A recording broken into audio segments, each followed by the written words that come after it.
This is science of psychology. आज के video में मैं आपको कुछ ऐसे इंडिकेटर दिखाऊंगा जिससे आपको काफी मदद मिलेगी। अगर आपको आज तक लोग बोलते रहे हैं कि क्रिप्टो मार्केट में आइए, पैसा बनाइए और चले जाइए, बहुत आसान होता है, दूर भाग जाओ उन लोगों से जो बात ये कहते हैं। अगर इस मार्केट से पैसा आपको बनाना है तो सबसे पहले आपको यहाँ पे कंट्रोल करने की जरूरत है।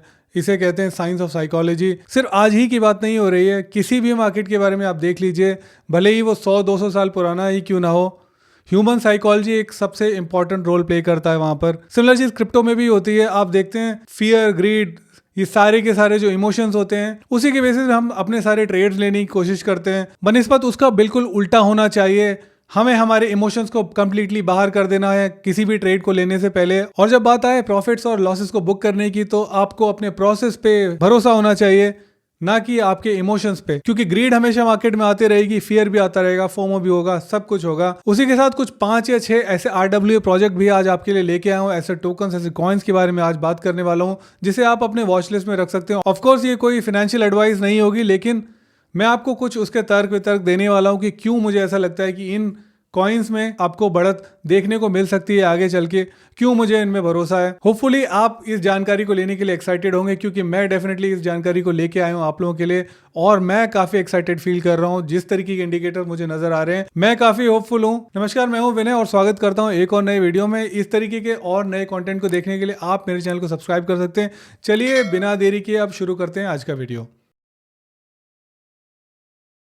जैसे कि कई सारी अपनी पुरानी वीडियोस में मैं एक्सप्लेन कर चुका हूं कि किस तरीके से पैसा फ्लो करता है। सबसे पहले बिटकॉइन है जो पूरी लिक्विडिटी को अब्जॉर्ब करता है। तो हमने देखा बिटकॉइन ने अपना ऑल टाइम हाई लगाया, 1,20,000 1,22,000 के करीब वो पहुंचा। उसके बाद में अभी उसी रेंज में घूम रहा है, करीब करीब 118,000 के करीब है जब मैं आज वीडियो बना रहा हूँ। जो अगला लेग होता है वो होता है जब लिक्विडिटी निकल के आने लग जाती है और इथीरियम में जाती है। तो उस तरीके का कुछ हमने प्ले आउट होते हुए देखा, जब इथीरियम को भी हमने 37-3800 तक पहुंचते हुए देखा। और जब ऐसा होता है तो मेरा मानना ये है कि हम काफी अच्छे पॉजिटिव साइन के साथ मार्केट में एक्टिव हो जाए। मैं भी वीडियोस बनाना शुरू कर चुका हूं, क्योंकि पिछले कुछ समय से मैं देख रहा था, ऑब्वियसली जब बेयर मार्केट होता है लोग थोड़ा बहुत कंटेंट कंज्यूम करना कम कर देते हैं, ऐसा ही कुछ नजर आ रहा था। इसलिए वीडियो बनाने का भी मुझे समझ नहीं आ रहा था। देखिए अब मैं आ गया हूं आप लोगों को मदद करने के लिए, समझाने के लिए कि कहां पे हम खड़े हैं। चलिए सबसे पहले मैं आपको दिखा देता हूं कि इथीरियम के ETFs क्या कह रहे हैं इस समय। तो उसी के लिए लेके चलता हूं अपने कंप्यूटर स्क्रीन पे और आगे आपके साथ वहां पे बात करूंगा। तो देखिए यहाँ पे मैं आ गया हूं कॉइन मार्केट कैप के ऊपर। यहाँ पे आप इथीरियम ETFs के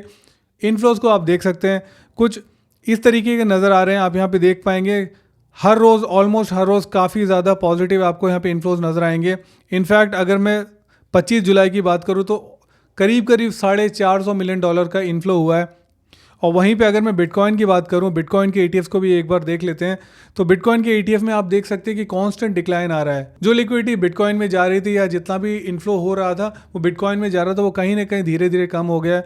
वो आप यहाँ पर भी देख सकते हैं कि किस तरीके से -$131 मिलियन का रहा है। तारीख थी 21 जुलाई। अगले दिन आप देखेंगे तो और थोड़ा कम था, उसके अगले दिन देखिए तो -82 मिलियन हो गया।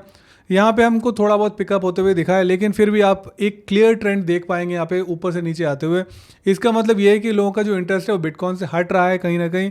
और बिटकॉइन से हटने के बाद जो हमारा अगला ऑल्ट कॉइन का राजा है इथीरियम, उसकी तरफ बढ़ रहा है। तो वही सेम चीज़ आप यहाँ पे इथीरियम के ETFs के हिसाब से भी देख सकते हैं। तो ऑल्ट कॉइन सीजन के बारे में समझने के लिए हम आ जाते हैं ऑल्ट कॉइन सीजन इंडेक्स को देखने के लिए। तो यहाँ पे आप देख सकते हैं हम लोग अभी 49 पे खड़े हैं। इसका मतलब है कि कहीं समवेयर इन द मिडल है। ऑल्ट कॉइन सीजन अभी भी काफ़ी दूर है, 75 से हम काफ़ी नीचे हैं। लेकिन हाँ, बिटकॉइन सीजन जो 25 होता है उससे भी हम ऊपर उठ के आ गए हैं, जो कि आप आसानी से देख सकते हैं। वहीं पे आप यहाँ पर देखेंगे 10 जुलाई के करीब ऑल्ट कॉइन सीजन था, प्योरली क्योंकि ये इंडेक्स का जो वैल्यू थी वो 23 थी और वहाँ से देखिए बढ़ती चली आई है। ऑलमोस्ट 60 पे चली गई थी जब इथीरियम ने काफ़ी एक बड़ा लेग लिया। उसके बाद अभी थोड़ा बहुत कूल ऑफ हो रहा है, जैसा कि हम देख रहे हो। ये एक तूफान से पहले की जो खामोशी है उस तरीके का शायद हो सकता है, यू नेवर नो। बट ये एक ऐसा समय जब आपको एक्टिव रहने की जरूरत है और समझने की जरूरत है कि आखिर मार्केट में चल क्या रहा है, क्योंकि ये कुछ लाइफ चेंजिंग अपॉर्चुनिटीज हैं जो शायद फिर कभी ना मिले। क्योंकि हम जिस तरीके से देख रहे हैं कि लॉ ऑफ डिमिनिशिंग रिटर्न्स हो रहे हैं, जिस तरीके से पहले ऑल टाइम हाई लगाया जाता था, बिटकॉइन लगाता था, जिस मल्टीप्लिकेशन के साथ करता था, वो ऑब्वियसली अब उतने नहीं रहे। 2014 में अगर वो 100 टाइम्स बढ़ा था तो 2017 में वो 100 टाइम्स नहीं बढ़ा, वो शायद 20 गुना ही बढ़ा। 2021 में वो 20 गुना भी नहीं, शायद 2 या 4 गुना ही बढ़ा। वैसे ही 2025 में शायद वो 4 गुना भी ना बढ़े, 2 गुना ही हो जाए। यहाँ से 1 लाख से शायद वो 2 लाख तक पहुंचे और वाह उसके फर्दर ना जाए इस बुल मार्केट में या इस सीज़न में। तो इसी को मैं कह रहा हूँ लॉ ऑफ डिमिनिशिंग रिटर्न्स। तो उस हिसाब से अगर आप देखें तो शायद जो अगला बुल मार्केट 2029 में आए वो इतना एक्सप्लोसिव हो भी नहीं। तो इस वजह से अगर आपने ये अपॉर्चुनिटी आज मिस कर दी तो शायद वापस आपको ऐसी अपॉर्चुनिटी देखने को भी ना मिले। बिटकॉइन यूएसडी का चार्ट आपको नज़र आ जाएगा मेरे स्क्रीन पे। यहाँ पे मैंने एक चैनल बनाया हुआ है और जैसे एलिट वेव जैसा होता है ABCD वो मैंने दिखाया है। यहाँ पे देखिए किस तरीके से जो है कंप्रेशन आ रहा है, यानी एक वेज फॉर्म बन रहा है और उसके हिसाब से मुझे ऐसा लगता है कि ये ABCD और E जो है वो यहाँ से एक्सपैंड करेगा, इस चैनल को ब्रेक करेगा। नेक्स्ट टारगेट जो है बिटकॉइन का अपने ऑल टाइम हाई को फिर से क्रॉस करेगा। एक इंपॉर्टेंट इंडिकेटर जिसको मैं काफ़ी ज़्यादा ट्रैक करता हूँ वो है पाई साइकिल टॉप इंडिकेटर। यहाँ पे आप देख सकते हैं 111 DMA जो ब्लू में डिपिक्ट किया गया है, 350 DMA X2 जो है वो यहाँ पे आपको ग्रीन में नजर आ जाएगा। जो व्हाइट वाली लाइन है वो बिटकॉइन का प्राइस है जो इस समय इन दोनों लाइंस के बीच में झूल रहा है। और हिस्टोरिकली हमने क्या देखा है, जब भी ये ब्लू लाइन जो है वो क्रॉस कर जाए ग्रीन लाइन को, उसके अगले 3 दिन में बिटकॉइन का प्राइस जो है वो टॉप कर जाता है और वहां से फिर हमको गिरता हुआ नजर आता है। तो उस हिसाब से अगर आप देखें तो फिलहाल ग्रीन लाइन और ब्लू लाइन के बीच में काफी ज्यादा एक फासला है या गैप है जो अभी भी ब्लू लाइन को लेना है। इसका मतलब ये है कि अभी भी हम टॉप से काफ़ी दूर हैं। ऑब्वियसली ये इंडिकेटर्स हैं, कोई फुल प्रूफ नहीं होते, लेकिन हिस्टोरिकली इसने काफ़ी ज़्यादा क्लियर पिक्चर या करेक्ट पिक्चर प्रेजेंट की है। तो उसके हिसाब से मैं इसको रिलायबल मानता हूँ। आप चाहें तो इसे ट्रैक कर सकते हैं और उसके हिसाब से आप अपने ट्रेड्स को या आप अपनी थीसिस को बना सकते हैं उसके हिसाब से। ये एक इन्वेस्टोपीडिया का आर्टिकल है, 25 जुलाई के लिए आया था और ये अगले हफ्ते जो आने वाला वेंसडे वहाँ पे फेड की जो मीटिंग होगी जिसमें वो लोग डिसीजन लेंगे कि रेट कट होगा या नहीं होगा, वो बहुत इंपॉर्टेंट है क्योंकि रेट कट के हिसाब से ही बहुत सारी चीज़ें होती हैं। लिक्विडिटी जो है, जो पैसा है वो काफ़ी ज़्यादा मार्केट में आने लग जाता है क्योंकि इंटरेस्ट रेट कम हो जाते हैं, यानी कि बोरोइंग आपकी आसान हो जाती है। बोरोइंग आसान हो जाती है तो जो रिस्क ऑन एसेट्स होते हैं उनमें पैसा ज़्यादा जाता है। तो उस हिसाब से देखा जाए, लेकिन जो एनालिस्ट हैं वो इस समय क्या प्रेडिक्ट कर रहे हैं, वो ये प्रेडिक्ट कर रहे हैं कि शायद इस महीने जो है वो रेट कट्स नहीं होंगे। ऑल्दो अगर आप देखें तो प्रेसिडेंट ट्रंप है, उनका कहना है, उनका मानना है, वो चाहते हैं कि जल्दी से जल्दी रेट कट शुरू हो जाए सो दैट कि वो इम्पिटस देख सकें मार्केट में या ओवरऑल इकोनॉमी में, क्योंकि it is good for him. और उसके लिए Donald Trump rams up his attack on Fed Jerome Powell. Even Donald Trump चाहते हैं कि रेट कट हो जल्दी से जल्दी, जितना ज़्यादा जल्दी रेट कट होगा उतना ही ज़्यादा आसान हो जाएगा पैसा बोरो करना और मार्केट की कंडीशन को आप इंप्रूव होते हुए देखेंगे। तो देखिए इस महीने तो थोड़ा सा डिफिकल्ट लग रहा है, तो शायद थोड़ा बहुत आपको और वेट करना पड़ सकता है, महीना 1.5 महीना, सितंबर तक देखिए कैसा चलता है। अगेन ये एक प्रिडिक्शन है, you never know, Jerome Pavel जाए और रेट कट शुरू भी कर दे। एंड ये एनालिसिस जो है वो एनालिस्ट लोग सारे परम्यूटेशन कॉम्बिनेशन को देखते हुए कह रहे हैं। अगर हो जाए तो अच्छा है, अगर नहीं होता तो भी हमको बने तो रहना ही पड़ेगा। एक बार M2 मनी सप्लाई को भी देख लेते कि कहाँ पे है, तो आप एक क्लियर कट देख सकते हैं कि इंक्रीमेंट हो रहा है। ये यूएस की M2 सप्लाई है, यहाँ पे आप देख सकते हैं कितना है। ऑब्वियसली ये 22K बिलियन की बात हो रही है, जून का ये है और उससे पिछले महीने का आप देख सकते हैं अप्रैल का। तो एक आपको क्लियर नज़र आ रहा होगा कि यहाँ से बढ़ता चला जा रहा है। इसको एक बार 5 साल के लिए देख लेते हैं। तो देखिए कोविड के बाद में आपने देखा होगा किस तरीके से बढ़ा था 2022 में, उसके बाद में थोड़ा बहुत क्वांटिटेटिव टाइटनिंग की गई थी और ये रिड्यूस हुआ था और फिर से क्वांटिटेटिव ईजिंग यानी M2 मनी सप्लाई जो बढ़ाई जा रही है धीरे धीरे। तो ये M2 सप्लाई जितनी ज़्यादा बढ़ती जाएगी वो हम लोगों के लिए अच्छा होगा। ऑब्वियसली उसके साथ इन्फ्लेशन के इश्यूज भी आते हैं, लेकिन वो एक सब्जेक्ट किसी और दिन के लिए। आज हम सिर्फ बात करने वाले हैं कि ये किस तरीके से मार्केट पे असर डालने वाला है। तो मार्केट पे आप देख सकते हैं कि कितना मस्त असर डालेगा। चलिए ये तो रही काफ़ी सारी बातें। अब एक चार्ट है जो मैं देख रहा था, मेरे को एक ट्वीट नजर आया, मेरे को अच्छा लगा, मुझे लगा आप लोगों के साथ शेयर करना चाहिए। ये देखिए एक्यूमुलेशन फेज होता है, जब यहाँ पे स्टेज 1 कहा जाता है या एक्यूमुलेशन कहा जाता है। जो बड़े प्लेयर्स होते हैं वो धीरे धीरे एक्यूमुलेट कर रहे होते हैं अपने असेट्स को। बेस्ट टाइम फॉर बाइंग देखिए यहाँ पे जब एक बार ट्रेंड ब्रेक हो जाए या एक्यूमुलेशन फेज से अप ट्रेंड में चला जाए तो इस चार्ट के हिसाब से ये बेस्ट टाइम होता है, क्योंकि ऑब्वियसली आपको मार्केट का डायरेक्शन पता चल जाता है, आपको एग्जैक्टली मालूम पड़ जाता है कि किस दिशा में मार्केट जाने वाला है। ये स्टेज 2 होती है, इसको अप ट्रेंड कहते हैं। स्टेज 3 इज डिस्ट्रीब्यूशन, जब बहुत ज़्यादा आई बॉल्स हो जाते हैं, काफ़ी सारे नए इन्वेस्टर्स या नए रिटेल इन्वेस्टर्स मुझे कहना चाहिए वो मार्केट में एंटर करते हैं, नई लिक्विडिटी को लेके आते हैं। और जो पुराने लोग होते हैं जिन्होंने यहाँ एक्यूमुलेट किया होता है या यहाँ पे एक्यूमुलेट किया होता है स्टेज 2 में, वो अपने एसेट्स को बेचना शुरू कर देते हैं, डंप करना शुरू कर देते हैं। आफ्टर दैट डाउन ट्रेंड आ जाता है विच इज स्टेज 4, जहाँ पे मोस्टली सारे रिटेल इन्वेस्टर जो है फंस जाते हैं। उनको लगता है कि मार्केट फिर बढ़ेगा क्योंकि उन्होंने हाई प्राइस में खरीदा होता है। और उसके बाद में स्टेज 5 आ जाता है, फिर से मार्केट ठंडा हो जाता है और डिप्रेशन सा छा जाता है, हर आदमी फिर से भाग जाता है यहाँ से। तो देखिए कुछ इस तरीके का मार्केट साइकिल होता है, या 5 स्टेजेस हैं जो इस चित्र में बनाए थे। तो मुझे लगा अच्छा है आप लोगों को बता दूं या आप लोगों को दिखा दूं। अगर आप एक सीजन इन्वेस्टर्स हैं क्रिप्टो में अब काफ़ी दिनों से, तो आपको ये शायद बातें पहले से ही पता होंगी। बिटकॉइन की जो डोमिनेंस है वो साइकिल कैसे बाकी ओवरऑल मार्केट को हैम्पर करती है या इम्पैक्ट करती है पॉजिटिवली या नेगेटिवली, उसको देख लेते हैं। अगर BTC डोमिनेंस बढ़ रही है और BTC का प्राइस बढ़ रहा है तो ऑल्ट कॉइन्स जो है वो गिरते हैं। वहीं पे अगर BTC की डोमिनेंस बढ़ती है और अगर BTC का प्राइस गिरता है तो ऑल्ट कॉइन और ज़्यादा गिरते हैं, क्योंकि उसकी डोमिनेंस तो बढ़ गई और BTC का प्राइस भी गिर गया, तो वो काफ़ी ख़राब स्टेट होती है। तो बेस्ट के सिनेरियो ऑल्ट्स के लिए कब होता है? जब BTC की डोमिनेंस गिरने लग जाए, BTC का प्राइस फिर भी बढ़े धीरे धीरे, और वो समय होता है ऑल्ट सीजन का। यहाँ पे आप देख सकते हैं। तो ये बेस्ट के सिनेरियो, हमको इसी के लिए वेट करना है। तो जब हम इसकी बात कर रहे हैं तो मैं आपको एक चीज़ और दिखाई देता हूँ। यहाँ पे आप देख सकते हैं कि BTC की डोमिनेंस जो है वो गिरनी शुरू हो गई है, कुछ 4 या 5 हफ्ते से धीरे धीरे गिर रही है। वीकली चार्ट है, यहाँ पे आप देख सकते हैं ये 5 कैंडल्स आपको ब्लैक नजर आएगी, जो कि वीकली क्लोज जो हुआ है अपने वीकली ओपन से नीचे हुआ है, यानी कि धीरे धीरे नीचे आया है। पिछली बार ऐसा हुआ था कि 5 या 6 हफ्ते गिरने के बाद में जितनी भी डोमिनेंस थी वापस चली गई थी, यानी ऑल्ट कॉइन की जितने भी गेन थे वाइप आउट हो गए थे। तो उसी चीज़ को यहाँ वर्चुअल बेकन का कहना है कि अभी 5 वीक्स हुए हैं गिरते हुए, हमको 1-2 वीक और बफर लेके चलना चाहिए और देखना चाहिए कि इसके बाद में भी क्या ये फर्दर गिर रही है कि नहीं गिर रही है, यानी कि BTC की डोमिनेंस फर्दर डाउन गिरती जा रही है कि नहीं गिरती जा रही है। जब गिर जाएगी तो हमें एक क्लियर कट डायरेक्शन मिल जाएगा कि मार्केट यहाँ से ऊपर ही जाने वाला है। ऑल्ट कॉइन के मार्केट की मैं बात कर रहा हूँ, या ऊपर जाने वाला है या नीचे जाने वाला है। एक और सिमिलर चार्ट है BTC डोमिनेंस का, लेकिन ये चार्ट 3 वीक चार्ट है, यानी 3 वीक की एक एक कैंडल बनी हुई है। यहाँ पे माइकी बुल क्रिप्टो का कहना है कि alt season interesting signal, bitcoin dominance breaking down, MACD bearish cross. यहाँ पे आप देख सकते हैं मैकडी का बेरिश क्रॉस आ गया है और यहाँ पे ये ट्रेंड लाइन है ब्रेक हो रही है। ये जब ब्रेक होगी तो उसके बाद में हम देखेंगे कि BTC की डोमिनेंस गिरने लगेगी। BTC की डोमिनेंस गिरे, और जैसा मैं आपको पिछली बार दिखा रहा था, अभी थोड़ी देर पहले दिखा रहा था कि BTC की डोमिनेंस अगर गिरती है और BTC का प्राइस उस कोरिलेशन में नहीं गिरता है बल्कि धीरे धीरे बढ़ता ही रहता है, तो फुल थ्रॉटल हम देख पाएंगे ऑल्ट सीजन को, और हमें उसी चीज़ की इंतज़ार की ज़रूरत है। वर्चुअल बेकन ने भी इन टोकन्स के बारे में अपने एक ट्वीट में लिखा है, तो उन्हीं टोकन्स को मैं कोलेट करके लाए और डीप डाइव करेंगे, एक एक चीज़ को देखेंगे। तो सबसे पहले शुरू करता हूं मैं पहले टोकन के साथ में, जिसका नाम है सेंट्रीफ्यूज। यहाँ पे आप देख सकते हैं सेंट्रीफ्यूज। इसके ओवरऑल मार्केट कैप आप देख सकते हैं, फुली डायल्यूटेड मार्केट कैप जो है 178 की है। अभी करंटली जो मार्केट कैप है 146 की है, यानी कि बहुत ज़्यादा गैप नहीं है इसकी फुली डायल्यूटेड मार्केट कैप में और जो इसकी मार्केट कैप अभी है, यानी कि बहुत ज़्यादा डाइल्यूशन होने के चांसेस थोड़े से कम है। यहाँ पे जो इंपॉर्टेंट बात देखने की है वो यहाँ पे है कि $447 मिलियन का इसमें TVL है, जो अपने FDV से ऑलमोस्ट 3 या 3.5 गुना ज़्यादा है। और ऐसा बहुत कम ही देखने को मिलता है कि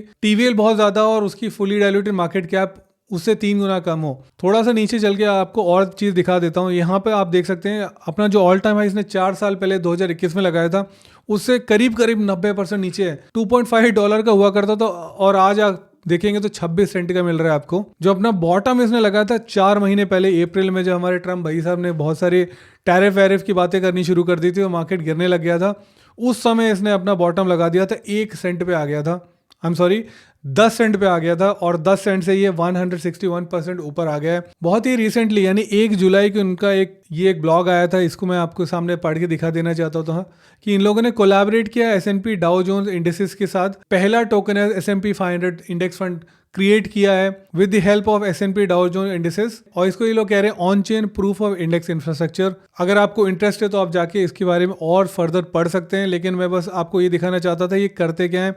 तो यहाँ पे इन लोगों का कहना क्या है, a leading platform for tokenizing financial products, और इनका ये भी मानना है कि किसी भी टाइप के प्रोडक्ट्स को, हर तरीके के असेट क्लास को यहाँ पे टोकनाइज कर सकते हैं। इन टोटलिटी यहाँ पे आप देख सकते हैं 1700 से ज्यादा इन्होंने असेट्स को टोकनाइज किया है। यहाँ पे फाइनेंस किया है $1.14 बिलियन के असेट्स को। नीचे आ जाएंगे, हम देख सकते हैं कि इनकी खासियत क्या है, तो असेट एग्नोस्टिक प्लेटफॉर्म है। जैसा कि मैं थोड़ी देर पहले ही बता रहा था कि tokenise any asset class without any restrictions, offering flexibility across a wide range of asset types. तो बहुत सारे तरीके के रियल एस्टेट से लेके स्टॉक और बॉन्ड्स, जो नाना प्रकार के जो आपके फाइनेंशियल एसेट्स होते हैं, ये सभी को टोकनाइज कर सकते हैं, ऑन चेन ला सकते हैं, ऐसा इनका कहना है। रियल टाइम डेटा एक्सेस मिलता है आपको, और optimize for efficiency and scalability, यानी कि आगे चल के अगर इनका इंफ्रास्ट्रक्चर बढ़ाने की इनको ज़रूरत पड़े, अगर बहुत ज़्यादा ट्रैफिक आ जाए तो भी वो ऑप्टिमाइज्ड है फॉर स्केलेबिलिटी, यानी आसानी से बढ़ जाएगा लोड अगर इनके ऊपर ज़्यादा आ जाता है। तो ये सारी चीज़ें हैं जिसकी वजह से मुझे लगता है कि इनके ऊपर नज़र रखनी जरूरी है या इंपॉर्टेंट है। जो अगला टोकन है जिसके बारे में आज बात करना चाहता हूँ वो है मेपल या फिर सिरप, मेपल फाइनेंस का। यहाँ पे आप देख सकते हैं इसकी फुली डाइल्यूटेड मार्केट कैप जो है वो है $660 मिलियन की। वहीं पे इसकी टोटल सप्लाई आप देख सकते हैं 1.2 बिलियन है और सर्कुलेटिंग सप्लाई 1.19 है। जितनी भी सप्लाई है वो मार्केट में अनलॉक हो चुकी है, तो ज़्यादा डाइल्यूशन की दिक्कत हमें यहाँ पे नज़र नहीं आएगी। अपने ऑल टाइम हाई से बहुत ज़्यादा तो नीचे नहीं है, देखिए अपना ऑल टाइम हाई था वहाँ से सिर्फ 15-16% नीचे है, और ऑल टाइम लो जो इसने 4 महीने पहले अप्रैल में बनाया था वही ट्रम्प भाई साहब की, जो थोड़ी देर पहले भी मैं बात कर रहा था कि इन्होंने टैरिफ का जब गेम खेलना शुरू कर दिया था वहां से कुछ 5 गुना बढ़ गया है। इसमें क्या इंपॉर्टेंट है, क्या इसके साथ चल रहा है, उसके लिए मैं आपको इसके वेबसाइट के ऊपर लेके चलता हूँ। यहाँ देखिए asset management on chain, total asset under management देखिए इट्स ह्यूमंगस $3.1 बिलियन की असेट अंडर मैनेजमेंट है। ट्रस्टेड वाइज देख सकते हैं आप, सर्कल भी है, कॉइन बेस भी है, बिटवाइज, गैलेक्सी, स्काई, मेरे को बहुत बड़े बड़े नाम यहाँ पे नजर आ रहे हैं। यहाँ पे आप लिक्विड यील्ड जनरेट कर सकते हैं, लिक्विड यील्ड डॉलर, यानी इनका जो सिर्फ डॉलर है इसके ऊपर आप 7% या 6.9% की APY जनरेट कर सकते हैं। अगर अमाउंट बोरोड की बात करेंगे तो 8.27 बिलियन है, टोटल 100+ बोरोवर्स हैं, और लोन इशूड इन लोगों ने 400 से ज़्यादा किए। फंडिंग टाइम जो है 24 घंटे है, तो मेरे हिसाब से ये ठीक ठाक चल रहा है। आप भी इसके ऊपर नज़र बना सकते हैं, और अगर आपको समझ में आए, आपकी थीसिस समझ में आए, तो आप उसके हिसाब से अपने ट्रेड ले सकते हैं। तो इसी के साथ अब देख लेते हैं जो हमारा अगला टोकन है वो कौन सा है। तो अगला जो टोकन रहने वाला है वो है क्लियर पूल का। यहाँ पे आप देख सकते हैं टोटल अनलॉक्ड मार्केट कैप इसकी सिर्फ $82 मिलियन की है।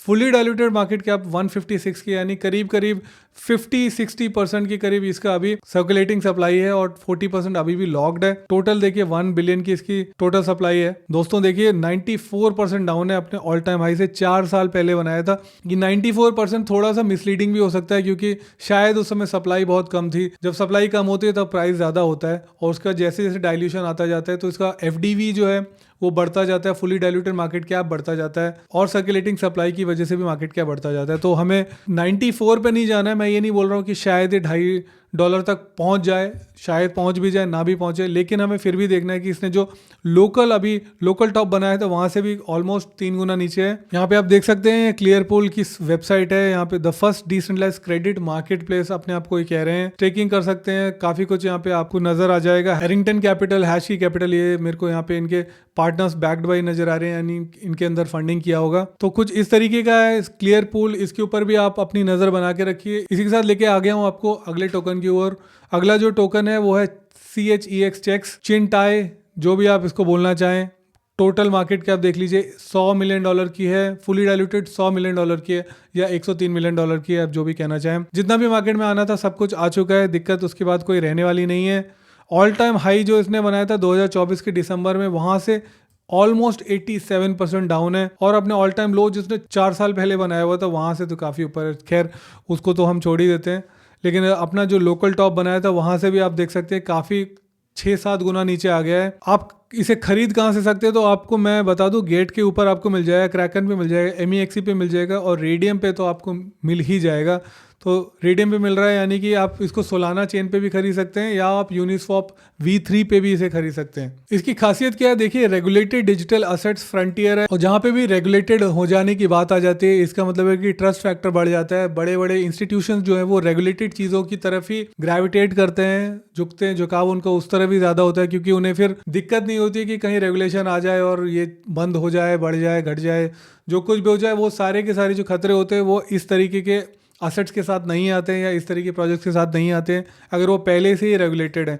तो इस वजह से blockchain platform as a service ये लोग प्रोवाइड कर रहे हैं चेक्स, तो इसके ऊपर भी आप नजर बना के रखिए। RWA के एक बड़ा ही मस्त सा प्रोजेक्ट है ये आखिरी के जो 2 प्रोजेक्ट्स है वो UAE से कहीं ना कहीं कनेक्टेड है। ये मल्टी बैंक ग्रुप है, यहाँ पे आप देखेंगे 1.35 इस समय इसकी प्राइस चल रही है, मार्केट कैप इसकी 165 है।